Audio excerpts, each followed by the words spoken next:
Panacea! The sounds of machinery fade behind you as you venture further underground. Whoever built this facility was clearly well financed. It must have taken years to design, excavate, and build a complex like this in secrecy. You continue through dimly lit halls, finally stepping into what appears to be another laboratory area. The corridor before you is deserted. Dr. Adrian Vauclair is somewhere within this facility, and with him the answers you seek. Well, we're just gonna brace for a plot twist. These doors are closed. That's super suspicious. This is super suspicious. Why are these doors closed? It's a dead body on the table. Alright, there's gonna be something behind this door, clearly.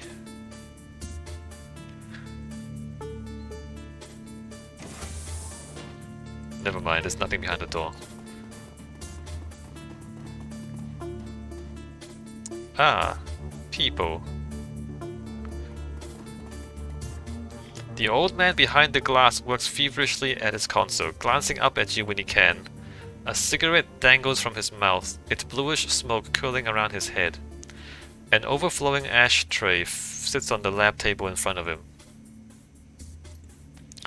The years have not been kind, but his features are instantly recognizable. Despite his age, he still has the strong chin and high cheekbones that you remember from Green Winter's DVD.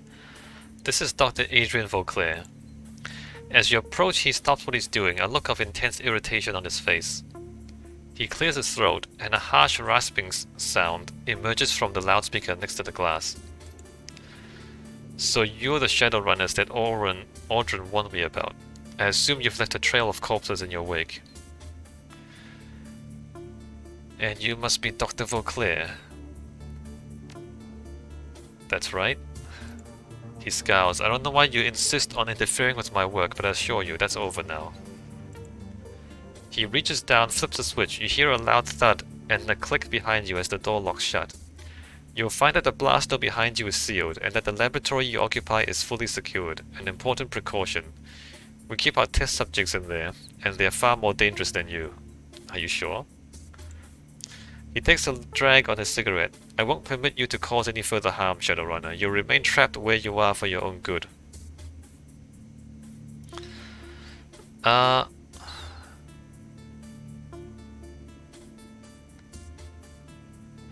us out of here, Vauclair. We need to talk. I believe I can hear you well enough from this side of the glass. Now, he fixes you with a level stare. I want to know why in hell you've so violently interjected yourself into my business. First you break into my estate, which you didn't even know was mine apparently. Then you spent what must have been a small fortune to track me down. You locate my AI, destroy it, then drive all the way out to the countryside. And finally you shoot your way into my laboratory. He leans forward, hands on the table, his eyes narrowed into a piercing stare. So I have to ask you, Shadowrunner, who are you and why in God's name are you here? We came to find you, Vauclair, to help us stop Fierschwinger, except the Firewing wasn't the one after us after all. It was you all along, wasn't it? Vauclair sighs. He covers his face with his pale, nicotine-stained hands. To help you stop Fierschwinger. That is ironic. Yeah, I know he's trying to stop the Firewing. The thing is, if he had talked to us at the beginning instead of killing us, or killing Monica at the beginning, all of this could have been avoided. Because he's trying to stop Firewing, we're trying to stop Firewing, we're actually on the same side. But yes, you are correct. I'm the one who has been hunting you, the one who sent Apex and Audrun after you. You're gonna pay for that, you bastard. Why attack the Kraut's Bazaar, Vauclair? Why kill poor Amsel? It was necessary to preserve the secrecy of my work, for the greater good of all. Yeah, that's not a good enough excuse, Vauclair. I know I have wronged you, and for this I'm sorry. You don't need to be sorry, you need to be worried about what I'm gonna do to you next. He sighs a long, rattling sigh that quickly turns into a violent fit of coughing. The sound echoes all over the loudspeaker. He collects himself, continues. I don't expect you to understand, nor do I have time to explain it to you. You can't afford to not explain it to me, Vauclair. He straightens, glances back at the screen to his side. Now I must know, how did you learn that I was still alive? How did you even know to look for me? Did someone send you? Your brother said you were the world's only hope to stop Fierschwinger from returning. Your brother got us into this mess. He hired us to break into your estate. We pieced the rest together from his journals. We found out about you from your brother, Vauclair. He was trying to find you right up to the end. Well, there was an antiquated DVD storage device. Your brother got us into this mess. He hired us to break into your estate. We pieced the rest together from his journals. Yeah, that's true. Vauclair starts, and the sudden movement of his arm sends his overflowing ashtray flying from the table in a cloud of ash. My brother, Hermie? It's been years. Have you seen him? How is he? Apex killed him, Vauclair. His brow furrows. He takes a step towards you impatiently. Well? Oh, you mean you didn't know? Oh, you mean you didn't know? You killed him too, just like Paul and Monica.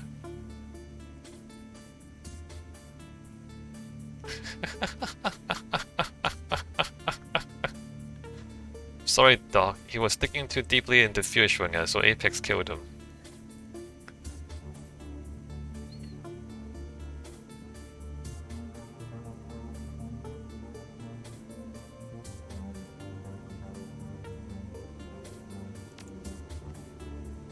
He slumps into the chair next to him, his whole body shaking. I didn't. No, Vauclair, you didn't. You didn't a lot of things. He is suddenly overcome by another fit of coughing. He steadies himself on one arm of the chair. Apex. He clutches his chest. I should have never trusted that thing. Or maybe you shouldn't have... He gave Apex the wrong instructions, is what happened. He probably told Apex something like, stop anyone from finding out about this at any cost, or something crazy like that. Like, if you tell a robot that, then the robot's just gonna do it, right? The robot doesn't place any value on human lives, right? If you tell it to do something, it'll do it. It's just like, how is the robot gonna interpret your instructions? Is the problem. No, you gave it the wrong instructions, Vauclair. He closes his eyes, and a tear traces its way down the gaunt hollow of his cheek. Oh, Hermie, the things I've sacrificed. All for this, all for Panacea, all for tonight. Panacea, your modified virus. What's tonight, Doctor? What are you planning with Panacea? He looks up, dazed, his eyes unfocused. Yes, you know about it then. Panacea is my life's work, a permanent solution to an age-old problem. It will mean the end of the dragons, not just Fierschwinger, or dragons. But why are you killing the other dragons? The other dragons aren't slaughtering humans. I mean, yes, Lofweir has a lot of money. But if Lofweir is out of the picture, then some asshole human's gonna have a lot of money. You know what I mean? There's always gonna be a rich asshole in this world. Either it's a dragon, or a person, or an elf, or whatever it is. Probably not an orc, or a troll. But... I mean, what's wrong with Lofweir? Nothing's wrong with Lofweir. He's just a rich asshole, like every other rich asshole. Let me get this straight. You had a bad experience with one dragon, so now you're gonna wipe out an entire species. There are quite a few dragons out there, Doc. Powerful dragons. I don't think they'll support your plan. Oh, why didn't you say so? That plan doesn't sound so crazy at all. I'm sure you must... I'm just gonna explain yourself. You're gonna kill all the dragons? Explain yourself, Doctor. Vauclair fumbles in his pockets, produces a fresh cigarette. He lights it with shaking hands and breathes in deeply. The orange glow of the cigarette flares bright. When he exhales, the words spill out with the smoke. Oh no, he's not gonna kill the dragons. He's gonna make humans immune to dragon fire. So the dragons are still gonna be there, it's just that they can't burn people.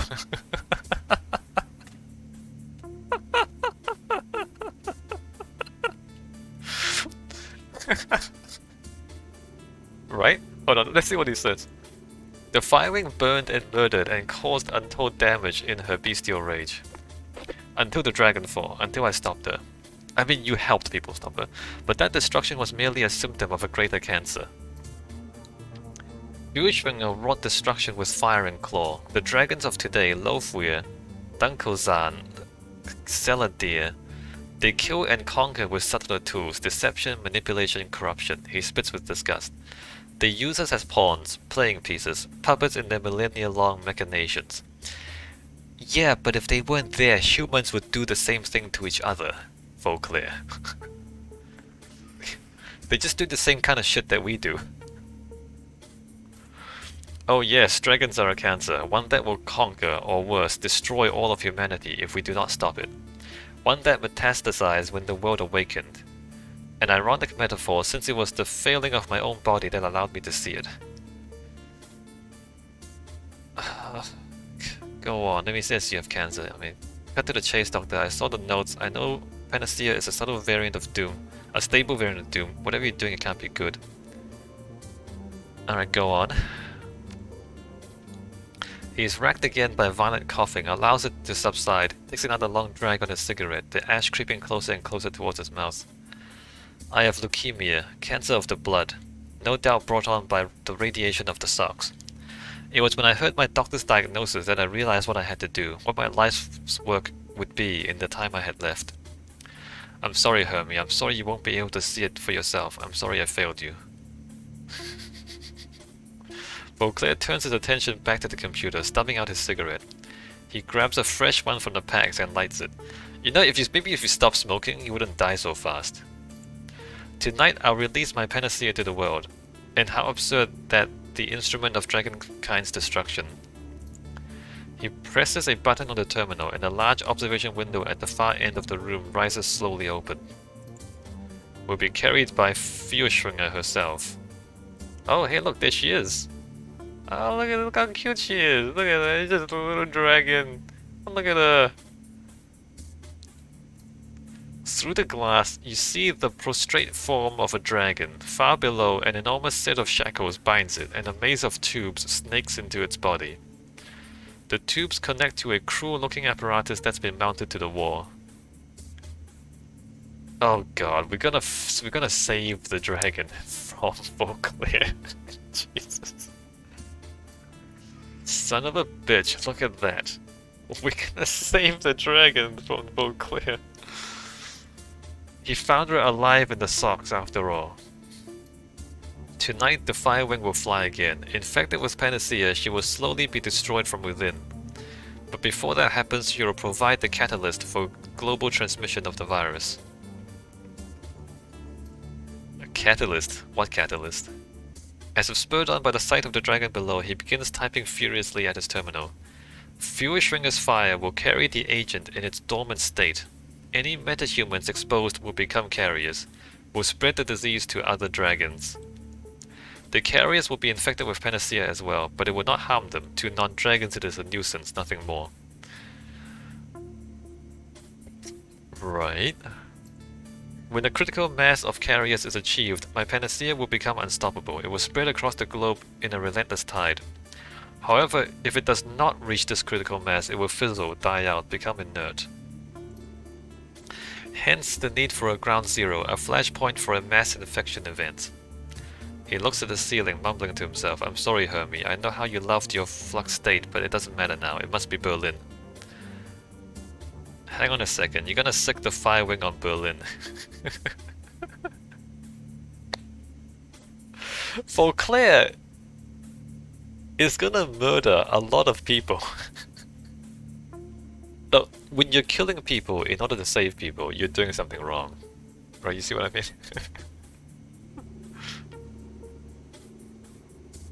I understand your reasoning, but there has to be a better way. You're When you're killing people to save people, got the you've got the you've got it wrong, right? You're not doing it right. You're gonna sick the dragon on Berlin. He continues his work filled with a feverish energy. To save the world, yes. For Panacea to work, Berlin must burn. A sacrifice, one for the greater good.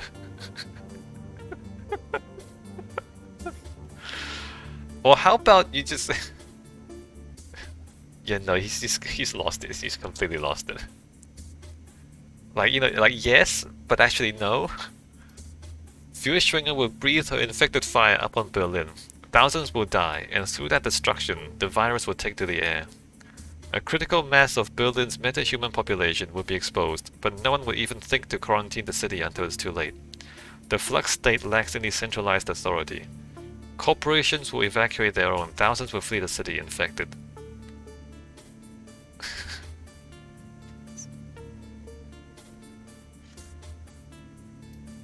He mutters, his voice growing more detached. Oh yes, Hermie, Berlin is the perfect flashpoint. It wasn't supposed to happen tonight, no, but this little intervention of yours leaves us little choice, so let us see. He squints at the screen. Tonight, wind patterns dictate that Ground Zero be Tempelhof Schonenberg. Highly populated, the virus will spread quickly enough from there. There are other ways to spread a virus. There are other ways to spread a virus. You don't need a dragon to burn down one of the kites. That's only a few kilometers from the Crowd's Bazaar. When we finally kill you, Vauclair, I'm going to enjoy it. No, don't be like that, Glory. We all know that it's not going to happen. You are sealed tight in that laboratory, impotent to stop me. The old man eyes the cigarette butt in his hands, fishes out another from the pack and lights it with the first. Then he returns to his console, reaching to the side for a microphone. He mutters something into the receiver. You can barely make out the sound of the name, Audran. When he turns to address you again, his voice is level. The shaking in his hands seems to have subsided. Security will be here soon, and they will take care of you. Do not worry, you will not be harmed. The sacrifice that I am making tonight is a necessary evil. It cannot be helped. But so long as you remain confined, I see no reason to kill you too. So the game keeps giving us the opportunity to break the glass. I don't think we can actually break the glass.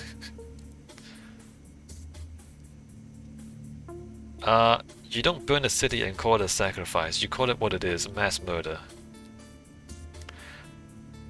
How are you gonna get Fürchtringer to go along with this plan of yours? You don't burn a city and call it a sacrifice. You call it what it is, mass murder. Vauclair stiffens, turning to face you. Anger washes across his face. Was it mass murder when America dropped the atomic bomb on Japan? Yes, it was. Yes, it was. The myopic would say yes, just as you are now. But they did it for a cause, to shorten the agony of war. No, they didn't. No, they didn't. There's no evidence. Like, Japan was ready to surrender before the bomb was dropped. That's complete bullshit. They did it for a cause to shorten the agony of war, to save the lives of thousands upon thousands of soldiers. Yeah, by killing thousands upon thousands of civilians. What the fuck?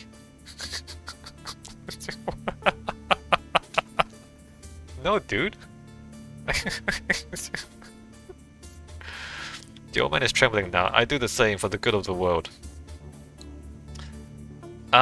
Etiquette academic, you know that America was pretty divided on the morality of that act, right? Some even consider it a crime against humanity.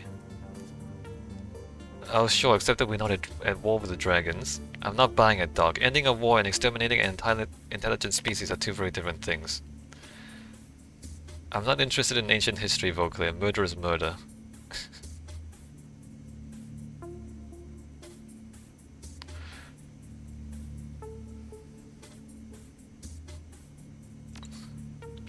Don't be so self-righteous. We drive new species to extinction every single year on this planet. Dragons, at least, that we have cause to destroy. No, we don't. I mean, I already said, like, whatever Loafweir is doing, it's no worse than every other rich asshole that we've ever had on the planet. Like, if we're not gonna kill our billionaires, why are we killing Loafweir? Humanity was born to reproduce, to multiply.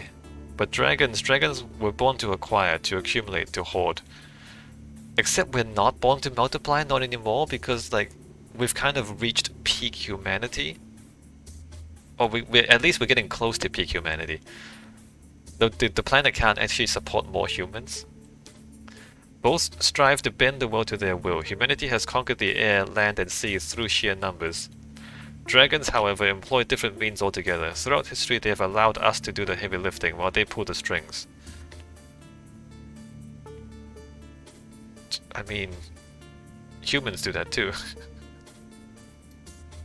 There are 17 great dragons in the world today, 17 ancient worms, millennia old, slowly dividing the planet into 17 piles of gold to nest upon, in front of our eyes.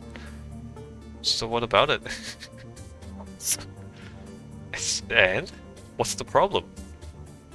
Once upon a time, they burned castles to steal the treasure we collected, lay waste to entire armies. But here in the sixth world, it is no longer about tooth and claw and fiery breath. The old man's voice seethes with hatred. You talk as though humans don't hoard money and use other people. Now it's public relations, marketing, mergers and acquisitions. Yeah, no, humans do that. You see it every day, dragons on the Tridio. In the boardrooms, they gather influence, wealth, power. Continually hoarding until one of them sits atop it all. Yeah, that's what humans do. Perhaps not in this cycle of the world, perhaps not in the next, but one day one worm will stand alone, triumphant, with all of humanity as its cattle, with all the world as its prize, and that... He trembles, his voice dropping to a whisper, that I will not allow.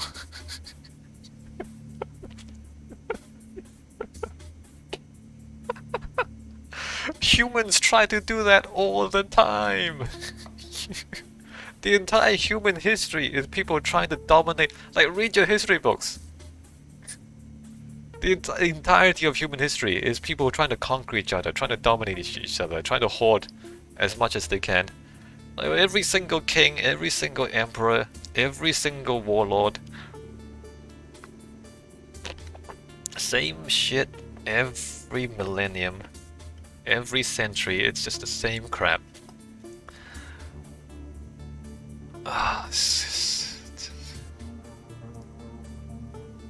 And you can't even say this to him? You can't even say this to him? It's like, Vauclair. Vauclair. The dragons are just doing the same kind of stuff that we do. How are you gonna get Feuerschwinger to go along with this plan of yours? Oh, that's simple enough. He gestures to his left. She has no choice. The gaunt woman in the containment cell stands rigidly, her face pressed against the glass, her haunted yellow eyes tracking your every move. She appears frightened, disoriented, lost. Her mouth moves silently, her voice muted by her glass cage. That's the Firewing? You've put the Firewing spirit in a person's body? So the stories Green Winters found were true. Feuerschwinger's astral form was separated from the body when she fell. You trapped her somehow. Yes, but that came later. In 2012, we took down Feuerschwinger with an experimental weapon. This device, suffice it to say, I couldn't fully predict how it would affect her. In 2036, I led a search team into the Sox. I had to know what really happened to the creature that I had slain. We found her alive in a way. The dragon's astral form, her spirit you might say, had been ripped from her body by the weapon. It was trapped inside a young woman living in the Sox. A mob of glowpunks revered her, treated her like a goddess. I transported the young woman and the dragon's body here, where I could study them. You mean that she's been in that cell for almost 20 years? The old man nods absently, no choice. A creature separated from its astral form cannot live more than a few hours before both die. It was the high-intensity radiation of the Sox combined with the magical creature inside her that allowed the woman to live for as long as she has. So, Vauclair seems almost eager to explain. The environment within her containment chamber mirrors that of the Sox. It has allowed us to keep Feuerschwinger alive all these years while her bestial shell remains chained up below. Now, as for her physical form, that would be simple as well. We've drilled a series of electrical charges directly into her skull. When we release the Firewing's body, empty of her astral self, we will trigger all of the vicious instincts and primal urges left in her reptile brain. She will unleash her fire where we command it.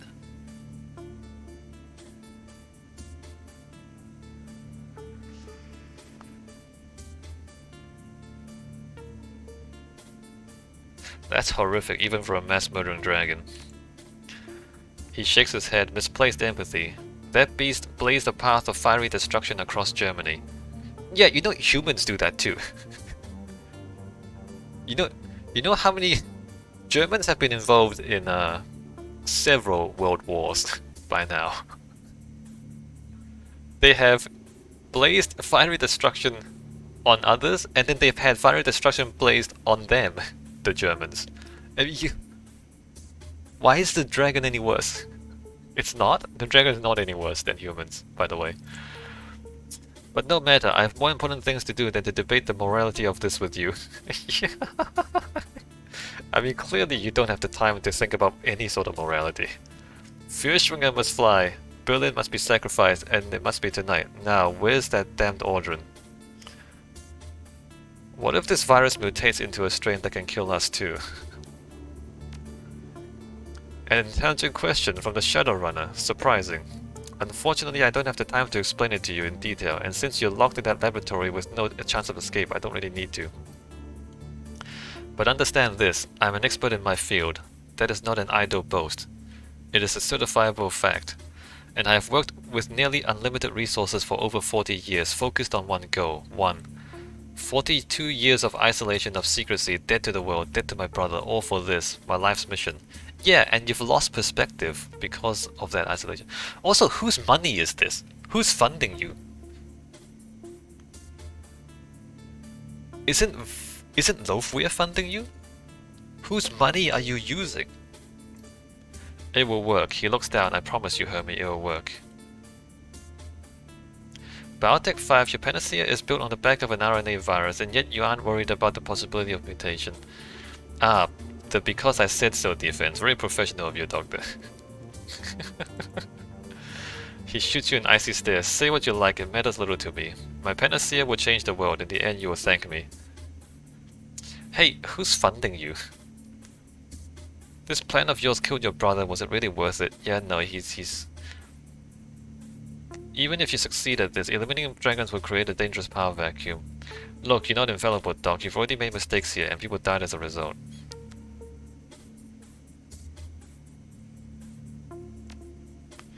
Vauclair looks amused. Mistakes? He used the tip of his cigarettes and gestured at the glass. So says the career criminal trapped in the containment room. I've read some of your inter-office communications. There have been a number of deaths over the years, haven't there? He pauses. We've suffered losses, yes. They were tragic, but the people have accepted that there would be risks. They made their own choices. I won't take the blame for that. I won't take the blame for that. No, of course you won't. Admitting fault might undermine the hero myth that you've built up around yourself. I get that they made their own decisions, but from what I was reading, it sounds like those people died from your negligence. Basic lapses in lab safety, it read.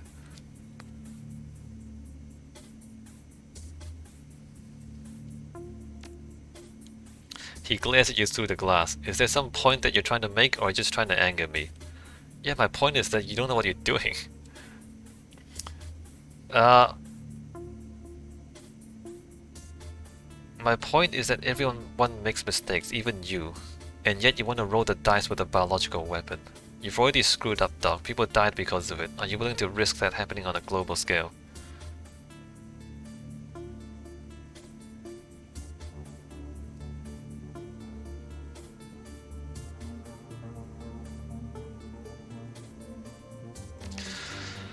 It will work, I'm telling you. Bet you told your researchers that their lab would be safe too. Look how that turned out. Yeah, sure. Somehow I don't find your reassurances very convincing. The muscles at the corners of his mouth tighten. Why am I even talking to you? You're trapped in there. And I've still got work to do. Aldrin will be here for you soon enough. The old man turns away from you, studying some invisible detail on his console.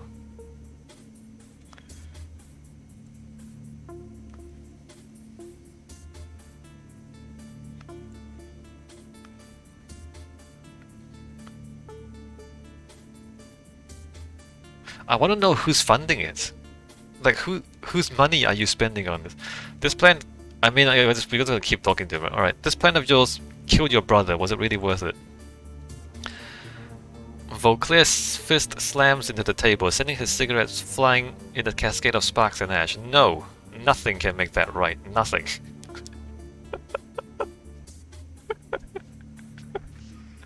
For somebody who doesn't care about sacrificing thousands of people, he feels very strongly about sacrificing his own brother.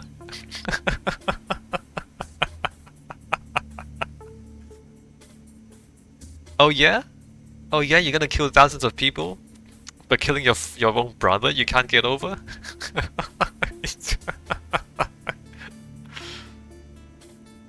Oh, Vauclair, you do understand that you're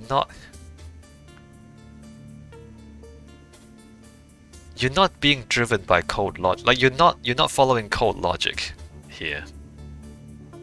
You're behaving irrationally. He runs a hand through his unkempt hair, blinking through a haze of sudden tears. Damn it, Hermie. Why couldn't you just let me go?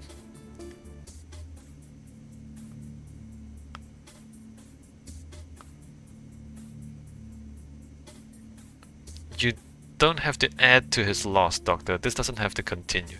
Listen to reason, Vauclair. Would Hermie want you to do this? You did not know my brother, Shadowrunner. Do not presume to speak to me on his behalf. Hermie would support me in this, if he knew what I knew. I've watched hours of your brother's video footage, Vauclair. I probably know him better than anyone alive, except yourself.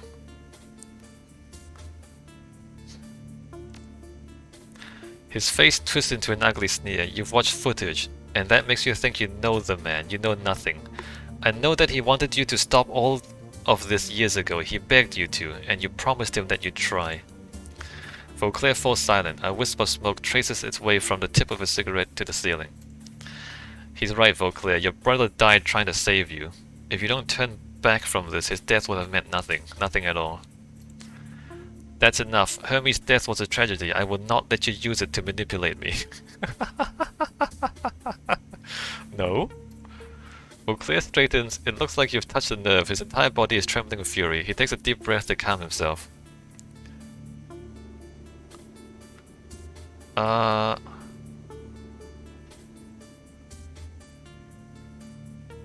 are worse things out there than dragons, Vauclair. Exterminating one threat could open the door to another. Even if you succeeded, these eliminating dragons would create a dangerous power vacuum. I'm not sure if that's going to convince him. This plan of yours is crazy, Doc, but it isn't too late to stop this. I'll help you if you let me. Exterminating one threat could open the door to another. He grinds his teeth in exasperation. Another pearl of wisdom from the Shadowrunner. The great dragons represent an incalculable threat to our survival as a species. To spare them for fear of some unknown nebulous danger would be absurd, besides which there is nothing that is worse than a dragon. I am in position to know.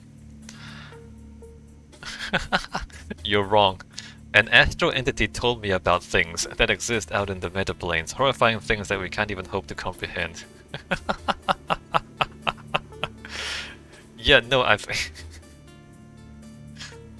don't think he's gonna accept this. Like, even though this is completely true, he's not gonna accept this. He lets out a startled chuckle. What does that matter? Even if your spirit stories are true, the dragons are what threatens us now. But dragons don't exist in a vacuum. They are part of the awakened world's ecosystem, and they have been since the beginning of time. Come on, Doc, think past your vendetta for a second. What if exterminating the dragons changes the landscape in a way that we can't predict? I agree that dragons pose a threat to meta-humanity, but we need to face that threat with patience and care. All we need is a scalpel, and Panacea is a jackhammer.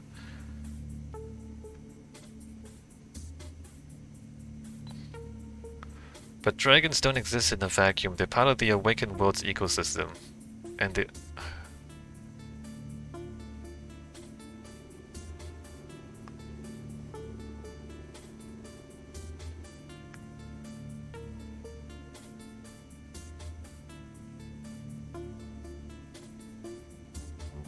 I mean, it definitely would change the landscape in a way that we can't predict. Vauclair doesn't actually know why the dragons hoard all this stuff. The dragons, yeah, I mean, I'm pretty sure the dragons have their own enemies. Remember in the first game, they were the bugs, they were the insects? Vauclair helped us against the bugs, right? Like, yeah, no, there are other things out there. And the dragons, they're not hoarding just for the sake of hoarding. I think the dragons actually are gathering resources so they can fight their enemies.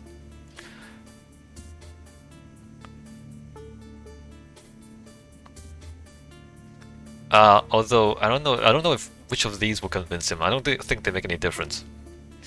Then we will handle the situation as it arises. And what if we can't? Once you've driven the dragons extinct, you can't unkill them. What you're really proposing to do is irrevocably change the ecosystem of our world, and you don't know what might happen as a result. I will not just sit back and let them take over the world. I must act. His bony hands clenched in a fist. I will act.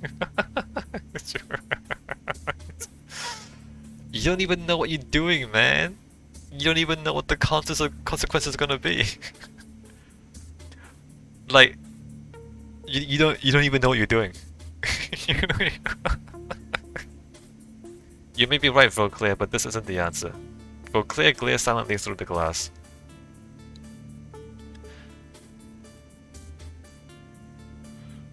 If Hermie was here with us right now, listening to this conversation, he'd tell you to stop this. Deny it if you want, but you know that's true.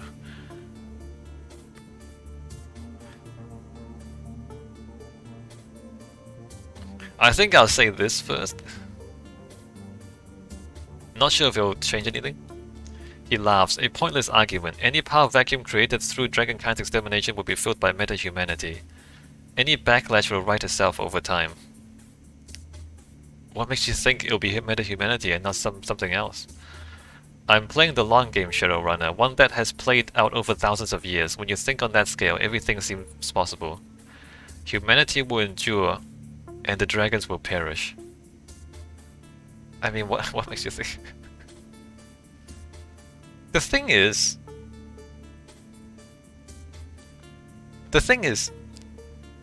you haven't even killed one dragon. The Firewing is still alive. I mean, you've kept her alive. But the Firewing never actually died. So Vauclair doesn't actually know how to kill dragons. It's quite possible that the Panacea doesn't actually kill the dragons. Like, it hurts them, and then they just come back. Right? That's entirely possible. Because he hasn't killed a single dragon. How does he know how to kill a dragon? He doesn't. He doesn't actually know that the Panacea will kill dragons. He assumes that it will, but he hasn't done it yet. So he doesn't know. Right? There's just so many things I want to say to him. If Hermie were here right with us right now, listening to this conversation, he'd tell you to stop this, deny it if you want, but you know it's true. He slams his fist against the glass, his face contorted into a mask of rage and grief. How dare you presume to speak for my brother? To hell with letting you live. You're going to have front and center seats for Fusewinger's return. I'll see to it myself. You're what, dog? Her voice is soft but firm. For a long moment, Vauclair stares at her, unmoving. Finally, his eyes flit to the ground. I'm not. If Hermie were here, oh god. There's no god here, Vauclair. It's just you, me, and a giant dragon. The old man continues to stare at his feet. The blood has drained from his cheeks, leaving them a sickly pale. If Hermie were here, he would not support this. He would point out the risks, the unknowns, the sacrifices, much as he always had before he... Vauclair's jaw clenches. The muscles of his throat tightens as he forces himself to swallow. He would try to stop me. You still have a chance to give him what he wanted. You can put a stop to this before more people get killed. You're damn right he would. Now you're gonna be the good man Hermie remembered you as and drop this, or you're gonna stick to the mad scientist routine and force me to put you down.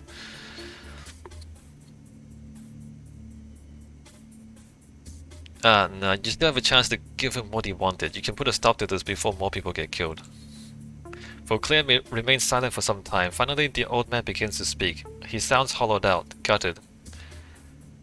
For over 40 years, I ignored the rest of the world. I ignored the media and the military, the boards of directors at Dio and my little brother. No, especially my little brother. I wouldn't listen to them because I knew that I was right. I knew what had to be done, what they were all blind to. I was Hermes' big brother. I was the great and celebrated dragon slayer. I knew better. It's all a lie, man. You never slayed the dragon. The dragon's right there. He makes a sweeping gesture, a look of contempt on his face. You see this lab? The complex you're standing in? And the plan that it was built to serve? I sacrificed everything for this. My job, my house, my family. I was prepared to sacrifice Berlin, to feed those people to the same fires that I spent my youth trying to extinguish. And all the while Hermes was trying to tell me that I wasn't right, and I refused to listen. My refusal killed him, my little brother. The person I loved most in the world. He covers his face with a withered hand.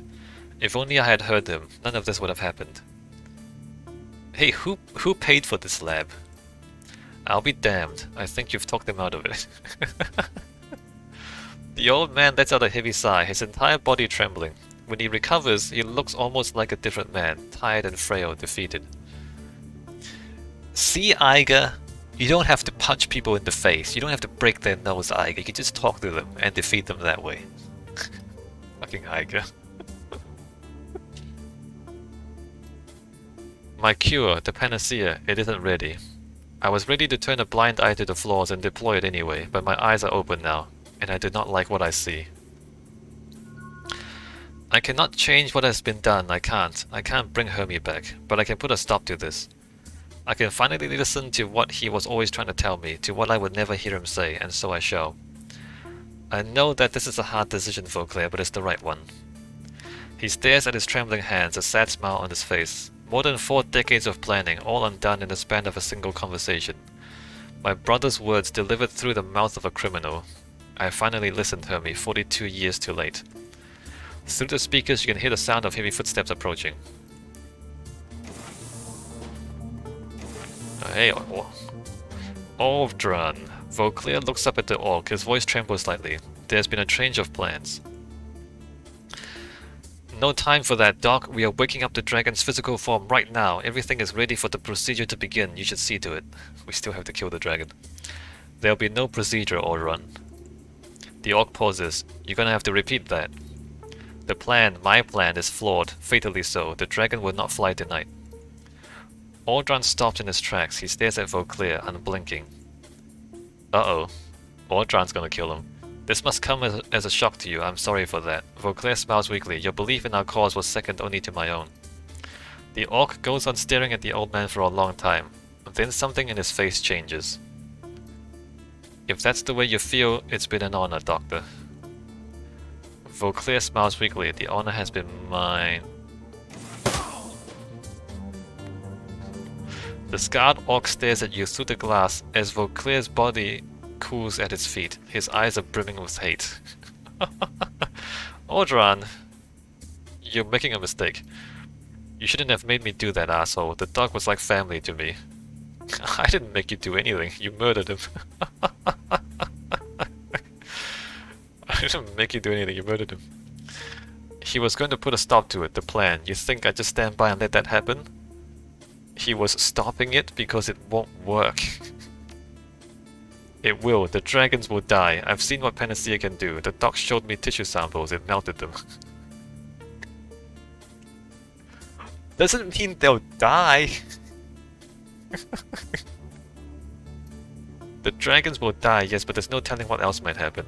Unleashing that shit could have deadly consequences for all of us. He continues to stare at you, and...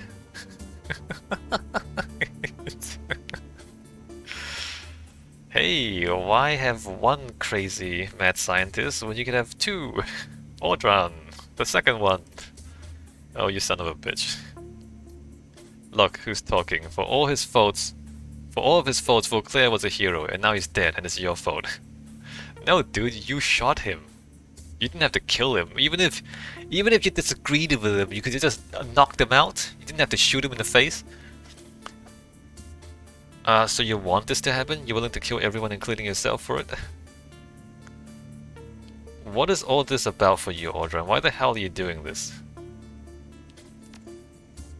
Why am I releasing the dragon? Spreading Vauclair's Panacea to infect the world? Because the world is sick, SCKC. Anyone with half a brain can see that. So I'm gonna use Doc's Wonderbug to poison it back to health. That's not how any of this works. It might get better or it might die. Either would be better than languishing like this. Have you considered that maybe you're sick? So you want to change the world, but you don't care what it changes into. That's insane, Audran. Oh, I get it. You've had a rough life and you've decided to take it on everyone else. You're nuts, Audran. You need professional help. This one. Yeah, maybe. But it'll be interesting. And I'll be the cause of it. Not a dragon, not a megacorp. Me. All by myself, changing the world. You didn't do jack. Vauclair did all the work. You're just pressing the button, dude. This guy. Alright, we need to kill him. Obviously. Speaking of changes, your life is about to get a lot more exciting. Did the doc tell you that you're standing in the animal research lab? It's overflowing with test subjects and they don't play well with others. Nasty, dangerous things, and it's well past their feeding time. He punches a button and from the corner of the room you hear a hissing sound. Pneumatic locks sliding open.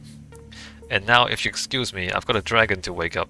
If you're still alive when I get back, I'll put a bullet in you. If you're lucky, I might even put it in your head, quick and clean, like your power Amso. You can try, Audran. He pauses for a moment, considering. You probably shouldn't count on that, though.